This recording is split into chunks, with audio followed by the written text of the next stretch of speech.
बारे में पुण्यस्मरण दिन के दिन श्रद्धांजलि अर्पित कर रहा हूँ। उनको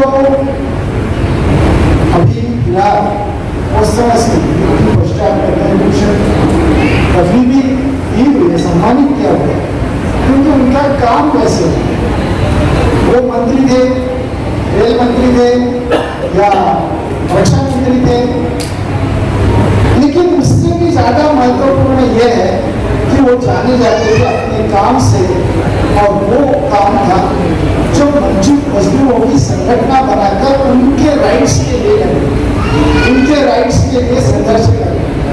और ये सबसे मुझे महत्वपूर्ण आकर्षित करने वाले उनके विचार है, लेकिन उसके साथ में काम भी था। इतने बड़े पैमाने पर सबको संगठित करना आसान काम नहीं, और आप सबने उनका काम लिखा हुआ है, आप सबने साथ में काम किया। तो मुझे ऐसा लगता है कि उनके विचार आगे लेके जाना जरूरी है। और जब साहब जेल में रहते हुए चुनाव लड़े थे और अधिकांश मतों से जॉर्ज साहब का विजय हुआ था, हम कह सकते हैं कि जॉर्ज साहब देश के नेता थे। यह बात सही है, देश के नेता नहीं, बल्कि हम कह सकते हैं कि उनका नाम और ख्याति पूरे विश्व में था। और आज भी लोग आदर के साथ मुजफ्फरपुर के लोग, बिहार के लोग उनका नाम लेते हैं। फिर जिसको जॉर्ज साहब ने आर्थिक, राजनीतिक, सामाजिक, सांस्कृतिक और शारीरिक मदद दे करके समता पार्टी की सरकार बिहार में बनाया और लोगों को उस शासन से मुक्ति दिलाया, इसका मैं पुरजोर समर्थन करता हूँ, आज भी करता हूँ। और सरकार बनाने में हम 2000 में मुजफ्फरपुर के मीनापुर क्षेत्र से निर्दलीय उम्मीदवार बन करके आए थे। हमको राजद की ओर से काफी प्रलोभन दिया गया, मंत्री बनाने का भी ऑफर दिया गया, लेकिन उन सभी बातों को ठुकरा के मैंने समता पार्टी का झंडा उठाया था और झंडा उठाए रखा। लेकिन वो समता पार्टी आज खुद डॉक्टर हरिंदर जी कह रहे हैं देश और दुनिया की बात तो कहे हैं, ठीक है, लेकिन डॉक्टर साहब को बिहार की बातें भी करनी चाहिए था कि आज वहाँ माने कौन सा स्थिति है। और जॉर्ज साहब, मैं कह रहा हूँ कि जॉर्ज साहब होते तो क्या समता पार्टी किस स्थिति में रहती, इस काम को करती जो आज वो कर रही है। मैं इस बात के लिए याद कर रहा हूँ कि जॉर्ज साहब का किया हुआ जो कार्य था बिहार में, वो आज कार्य जो है वो धूमिल हो रहा है। और हम लोगों को चाहिए था कि उस कार्य से भी मुक्ति दिलाने का हम लोग प्रयत्न करें। इस पुण्यतिथि के अवसर पर इन्हीं बातों को कहते मैं अपनी बातों को समाप्त। जॉर्ज फर्नांडिस जी के याद में सब लोग जुटे। सबसे पहले हम अपनी ओर से अनिल जी को हृदय से बधाई देना चाहूँगा और शिव कुमार भाई को देना चाहूँगा। इन्होंने उनके जो जानने वाले थे, जॉर्ज साहब को जो पहचानने वाले थे, जो जॉर्ज साहब के विचारों पर चलने वाले थे, सभी लोगों को पूरे देश से बुलाकर आज उनके श्रद्धांजलि के दिन चौथी उनका श्रद्धांजलि सभा हो रहा है, उसमें उन्होंने उपस्थित कराया। इसलिए सब इन तमाम लोगों को बहुत बहुत बधाई। मैं आपको बता, हम इस मंच से कहना चाहेंगे कि जॉर्ज साहब का जो काम था, जो कार्य करने का उनके क्षमता थी, हम तमाम लोगों में किसी लोगों में नहीं, लेकिन इतना जरूर है कि उनके विचारों को लेकर अगर हम लोग आगे बढ़ते हैं तो निश्चित तौर पर देश में कोई न कोई नया रास्ता निकलेगा, इसको कोई रोक नहीं सकता है। और हम बताना चाहेंगे कि इस कार्यक्रम को बृहद पैमाने पर, जहाँ से सभी लोगों को आने जाने में सुविधा हो, दिल्ली में हो या जहाँ भी हो, एक बड़ा आयोजन के नाम पर हो। इनके आज उनका पुण्यतिथि या जन्मतिथि के ही शुभ अवसर पर हो। इसमें हम लोगों को जो भी उसमें कहा जाएगा व्यवस्था करने के लिए हम लोग पीछे नहीं रहेंगे और जॉर्ज साहब के नाम पर कार्यक्रम हो।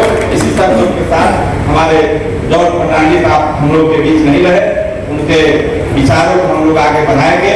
यही संकल्प के साथ उनके चरणों में श्रद्धा समर्पित करते हुए अपनी बात को समाप्त करते हैं। जय हो। हुआ करते थे 3 बार के सांसद भाजपा के, आप भाजपा के अंदर जाएंगे तो ज्यादा सांसद जो समाजवादी लोग हैं। क्या कारण है? इसका कारण यह है कि समाजवाद के लोग जो थे वो सत्ता की तरफ भाग गए और उसका नतीजा है कि समाजवाद आज जमीन से खत्म हो गया। आज जाट साहब इस दुनिया में नहीं है, चंद्रशेखर जी दुनिया में नहीं है, मणिकांत पटेल जी दुनिया में नहीं है, जयप्रकाश जी भी दुनिया में नहीं है, डॉक्टर राम मनोहर लोहिया दुनिया में नहीं है, चंद्रशेखर मुलायम सिंह जी नेताजी इस दुनिया में नहीं है, शरद यादव जी नहीं है इस दुनिया में, रामविलास पासवान जी नहीं है। हमारा सोचना है कि तमाम लोग यदि इस देश में एक हो जाते, और आज फिर मैं कह रहा हूं, अनिल भाई ने मैं बुलाया, मैं बहुत बहुत धन्यवाद देता हूं, जो यहाँ तमाम लोग हमारे बड़े बुजुर्ग समाजवादी लोग बैठे हैं, सीखने के लिए हम आए थे।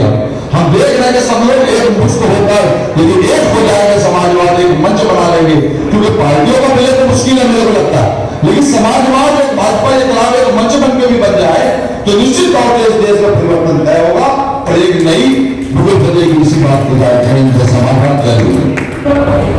सभी समाजवादी विचारों के पार्टियों को इकट्ठा बुलाया है और आगे का आंदोलन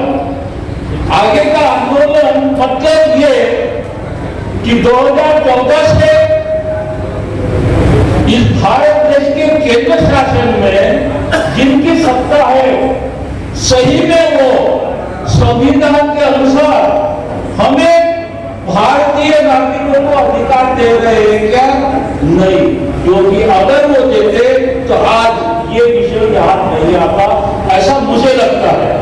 और इसी मुद्दे से कि जो समस्याएं इस देश में हैं, अभी इस 8 सालों में पैदा हुई, उन समस्याओं को लेकर देश में लोगों को आगाह करना और उसके लिए संघर्ष का वातावरण तैयार करना, यही राष्ट्रीय मजदूर पार्टी का उद्देश्य है।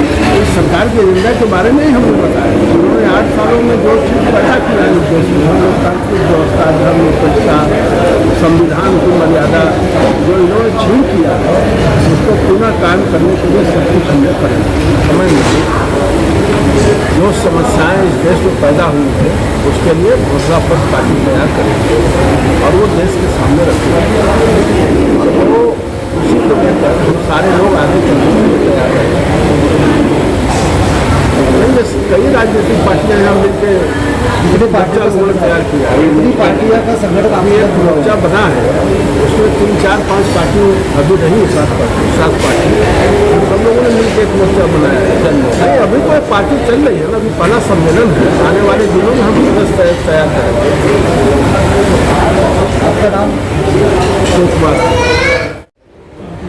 सबसे पहला मौलिक अधिकार जो देश में हनन हो रहा है, संविधान का हनन हो रहा है, आज देश में वैश्वीकरण जो हो रहा है, व्यापारीकरण हो रहा है, ये सीधा गुलामी की तरफ हम जा रहे हैं, इससे बेरोजगारी बढ़ रही है और एक पूंजीपतियों के सामने हम गुलाम बनकर आने वाले समय में खड़े हो रहे हैं।